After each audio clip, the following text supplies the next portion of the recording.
Hi, everybody. It's Jay, and I am back in the booth with you for another sneak peek video preview for this week's new release here on Say with Jay.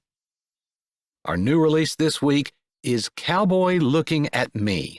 It is the 9th book in Jessie Gussman's Coming Home to North Dakota Sweet Romance series, and I cannot wait for you guys to read or listen to this audiobook. It is amazing. More on the book itself in a bit, and we'll have a live reading as well. But first, if you've been following this series, you know that Jessie has been including dishes within the plot of the story, and for fun, I've been making that dish for you. Well, we're going to do that again this week in another segment of Cooking with Jay. Today, we're making another Southern favorite, not quite as obscure as the pineapple casserole that we did a few weeks ago, although I think it has fallen out of fashion a bit. It's something that usually when people think of it, it's something their Meemaw used to make or whatever, but it's a great Southern summer classic dish. It's a tomato pie. Back in the day, or still, I guess, people have tomatoes from their garden and need something to do with it, and it makes a wonderful, light, savory side dish with surprisingly little work. So let's jump in and make that for you today. So these are the ingredients that you need for your tomato pie. As always, don't worry about copying down the names of the ingredients and the amounts as we go through this. I'll list them in the description of the video down below. You might have to hit see more to get the full listing. To start with, of course, you're going to need tomatoes. For me, about 4 medium-sized tomatoes work well. Next, you're going to need 10 fresh basil leaves, chopped about 1/4 cup. You're going to need about 1/2 cup of green or red onions. Little caveat here, I had a red onion on hand, so that's what I used. I'll be honest, I think I like the green onions much better. The red onions are much stronger flavored, for one, and red onions, no matter how finely you chop them, they really don't have time to cook and soften with the rest of the pie, so you're very likely to get kind of a firm bite of onion, and I don't really care for that personally. But just be aware of that. If you do like a lot of onion flavor and you don't mind the crunch, then by all means, go with a red onion. Otherwise, I'd strongly suggest going with the green onions, at least for your first time, but 1/2 cup. Next, I'm going to use store-bought pie crusts. If you can make your own pie crust at home, be my guest, of course, but this is about me trying to make this, and that's not something I'm ready to attempt yet, so I'm going to go with a store-bought pie crust. You'll need 1 cup of shredded mozzarella cheese, 1 cup of sharp cheddar cheese, about 3/4 cup of mayonnaise, 2 tablespoons of freshly grated Parmesan cheese, and salt and pepper to taste. Now, true story. As I was getting these in the grocery store, the basil there in that little package, I couldn't really tell how many leaves were there for one, and at the time, I didn't have any kind of a measurement of how much basil I needed. So I thought, you know what? I'm going to look up, see it on my phone here in the store, and see if I can find an alternate recipe that has a measurement for the amount of basil that I'll need. I found an alternate recipe for an Alabama tomato pie. Had never heard of this, even being from Alabama, but it adds one genius ingredient: bacon. So yes, we're going to make an Alabama tomato pie today.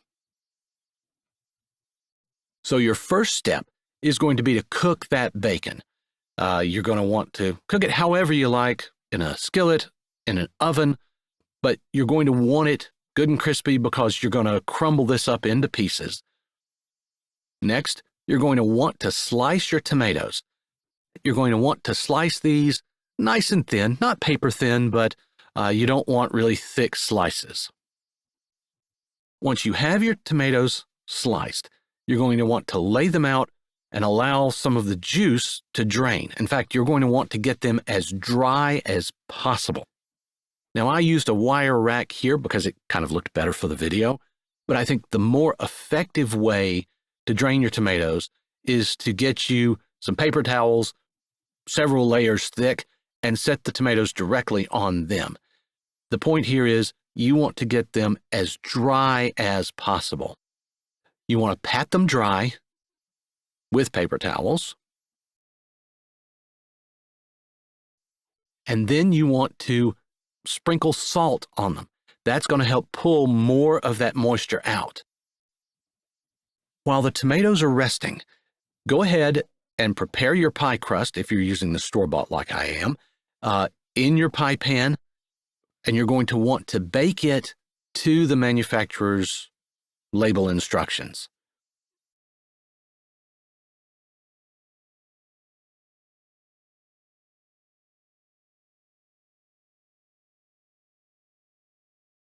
Once the pie crust is done, sit it out and let it completely cool.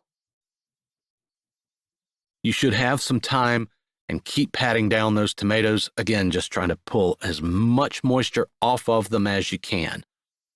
You can flip them, add a little more salt on the other side, and let them sit there that way as well. So while your pie crust is cooling, go ahead and chop your onions. Do try to avoid getting any fingertips in the onions. Always frowned upon in baking, I've learned. Especially if you're using the red onion instead of the greens, chop it up as finely as possible. After you chop your onions, you'll want to go ahead and chop your basil leaves as well. Again, you need about 1/4 cup. After you finish chopping your onions and your basil, in a mixing bowl, mix your cheddar, mozzarella, and Parmesan cheese, and add your mayonnaise. You'll want to stir that very well. If you're going to make the Alabama tomato pie variety, here's where you'd add your crumbled bacon bits, and you want to combine that well.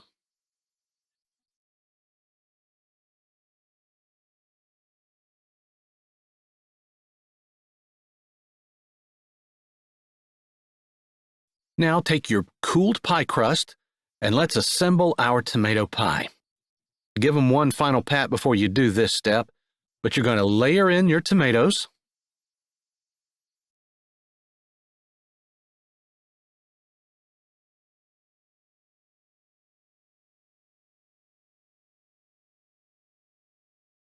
You want to sprinkle on some of that fresh basil.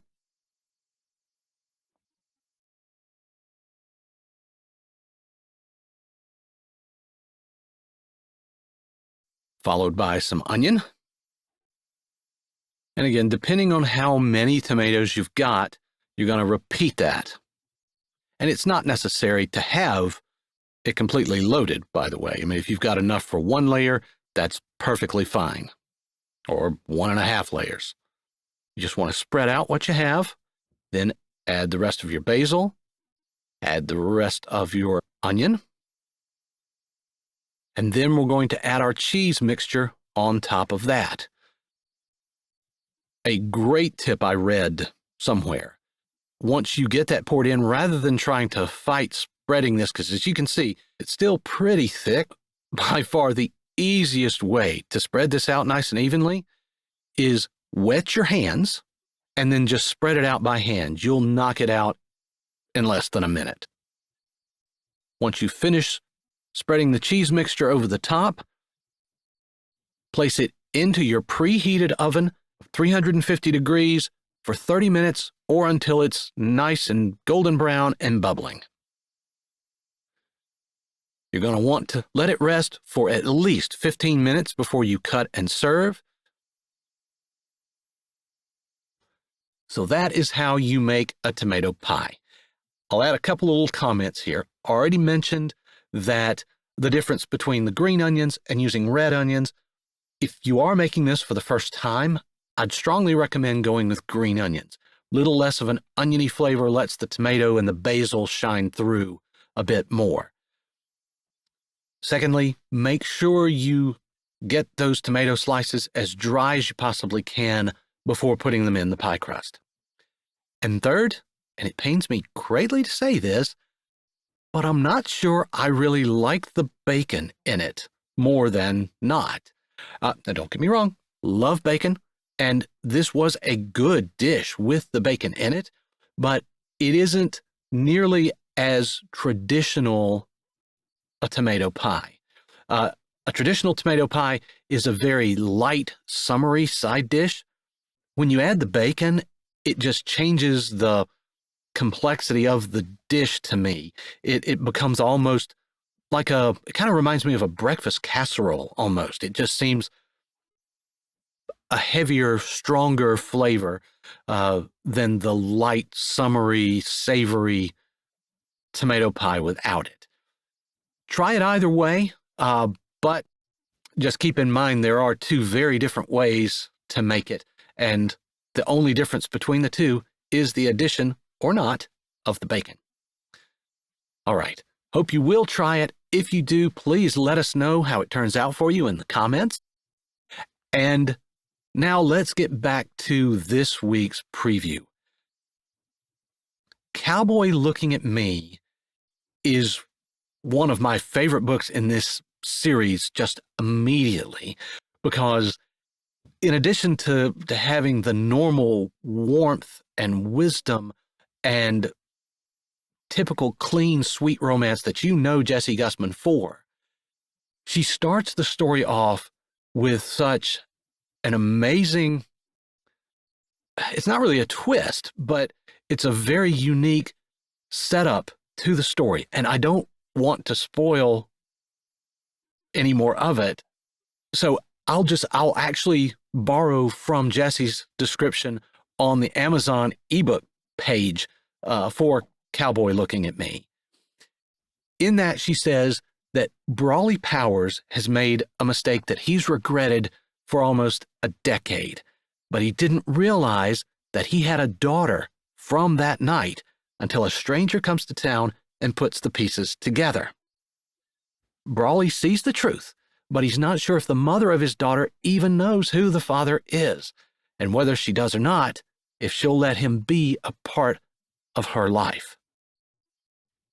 Let's do a live reading of the opening scene of Cowboy Looking at Me.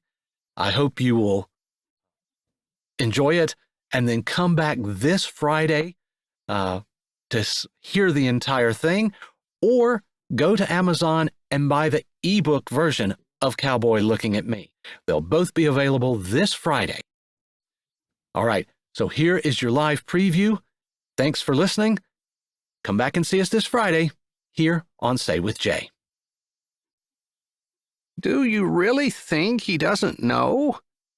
Teresa said as she clutched the pieces of fabric in her hand like they were the grab bars on a roller coaster rather than quilt pieces. Knowing Brawley the way I do, no, I don't think he does. Charlene's voice held a bit of wonder. She couldn't keep it out, but she was almost certain Brawley didn't know. Charlene, be serious. You are married. Teresa stopped and tilted her head. If it were anyone else, Charlene would think that she was about to make a joke. But it was Teresa, and she never joked.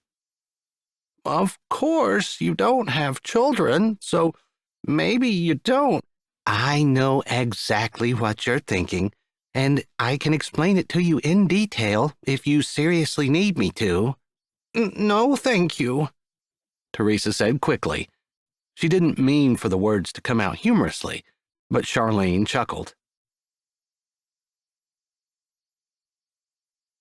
Then she sobered. I didn't know it either, and neither did any of you. Not until Dwight mentioned it to me, asking me about it. She had been flabbergasted, shocked right out of her socks, when Dwight had suggested that Brawley was the father of Daphne's daughter. I just don't understand how he couldn't know. Teresa shook her head, truly baffled. Charlene wasn't quite that naive. Brawley and Daphne were both upstanding adults in the community now, but 10 years ago they had been teenagers, and while they were typically good teenagers, everyone had skeletons in their closet. Everyone had things they wished they hadn't done, mistakes they'd made, things they were ashamed of. It was almost universal to the human race that a person was going to make unwise choices, and those choices might shock the people around them. That was part of the reason humans like to keep their mistakes hidden, quiet, unseen. Charlene could understand that. She was like that too. Forget about Brawley. I don't understand why Daphne never said anything. Vicky held her coffee, using the word loosely since half the liquid in her cup was cream, in her hand as she tilted her head, as though trying to figure out exactly how a woman could have a baby and not know who the father was. That had been a little harder for Charlene to figure out as well. Maybe she does. Maybe she told Brawley and he didn't care. Charlene muttered the words aloud, but she didn't really believe them. No matter how immature Brawley had been, she didn't think for 1 second he had ever been the kind of person who wouldn't live up to his responsibility. Or maybe he's been paying child support, but he wants to keep his role a secret. That didn't ring true either, and Teresa was already shaking her head. Why? It doesn't make any sense. Brawley would want to be a father. Maybe he wouldn't have wanted it 10 years ago, but in the last decade, he's matured.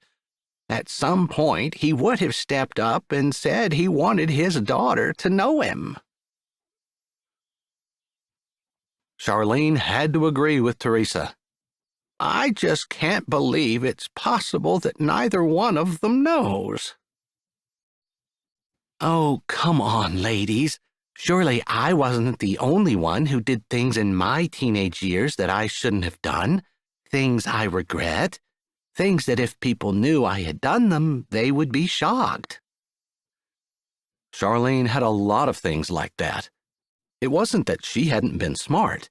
She just hadn't had a lot of parental oversight, and she'd been a typical teen, influenced by her friends and driven by her flesh. God had seemed boring, Christians even more so, and youth had a way of making a person feel invincible. She hadn't needed anyone else, and all the terrible things that everyone had said would happen she had been convinced would only happen to other people, not to her. She'd been wrong, but that was her story. Maybe someday she'd tell it, but not today. Today was about Brawley and Daphne. I think we all have things we regret, but it's almost impossible to, you know. Vicky's voice trailed off. Have sex. Charlene supplied the words for her in a matter-of-fact tone of voice. No point in beating around the bush. They all knew where babies came from. Yeah, that.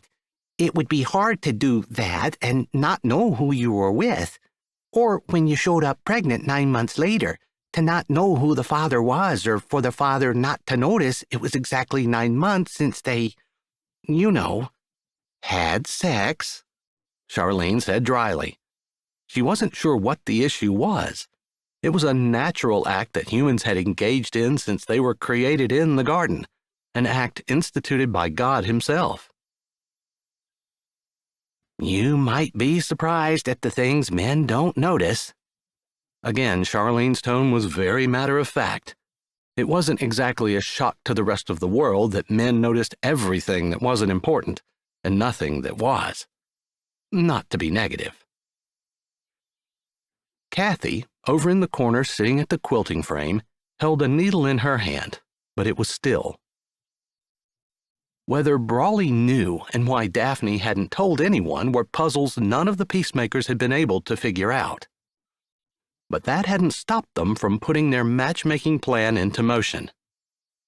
However, Their plan had assumed that Brawley knew. But the more Charlene thought about it, the less certain she was of that fact. "I just heard someone pull in," Kathy said, leaning back and pulling aside the curtain of the one small window in the room and looking out. "It's him." Vicky hurried to the table, setting her coffee down and picking up a random piece of fabric, within 3 seconds looking like she'd been sitting there all morning. Charlene almost rolled her eyes but didn't. It didn't matter whether he thought they were working or not. Everyone thought old ladies sat around chatting anyway, which is exactly what they were doing. They were just chatting about. No one said anything else, and they all looked up, surprise on their faces, when Brawley opened the door and walked in. "Good morning, ladies," he said as he strode in, closing the door behind him. His jeans were dusty and worn, and he wore comfortable-looking driving boots. Despite the chill of North Dakota in January, he had a flannel over a t-shirt, but no coat. A cowboy hat, not a beanie. Charlene shook her head. He might be 30, but in her opinion, he hadn't truly grown up until he dressed for the weather instead of dressing like he was immune to the weather. Or maybe she was just jealous at the resiliency of youth. Her old bones couldn't take the cold. Maybe it was time to move to Florida. Shaking the idea of sunny beaches and warm ocean breezes out of her head, she looked at the tall cowboy in front of her. Maybe there was a better way to lead into the conversation, but she'd never been very good at small talk, and she supposed this wasn't the topic or the time for her to practice. "You have a quilt for me to deliver? That's what the text said anyway." Brawley seemed to wonder why they would choose him to deliver one of their quilts. She almost believed that he didn't know they often used the quilts to commence their matchmaking schemes. Was he just a really good actor? The other ladies were waiting for her, since she usually took the lead, and she didn't often wait so long before speaking. Maybe she was losing her edge. "Are you the father of Daphne's daughter, Powell?" If Brawley was an actor, he deserved an Oscar. His mouth dropped, his eyebrows disappeared under the brim of his hat, and his eyes were big as lemons. Are you serious?" He finally sputtered out. He glanced around the room at the other ladies sitting there. Maybe Charlene should have had this conversation in private, but that was not the reaction she had expected, and she might need the other ladies for backup. "She has your eyes and your chin. She also walks the same way you do." There was a certain swagger in his walk, something that made it just a little different than his brother's. And while Charlene had not noticed until Dwight had suggested that Brawley might be the father, it was as plain as day to her now. His eyes blinked and blinked again, but he didn't look any less shocked, although it was obvious he was thinking about it, considering, rolling around in his mind something he had never thought about or even considered before. Charlene would just love to know what he was thinking. Hi, this is Jay, and thanks for listening. If you're ready for another great audiobook, here's one we think you might like. Or check out the playlist with all our latest releases. Don't forget to subscribe to Say with Jay, give this video a thumbs up, and tell us what you liked in the comments.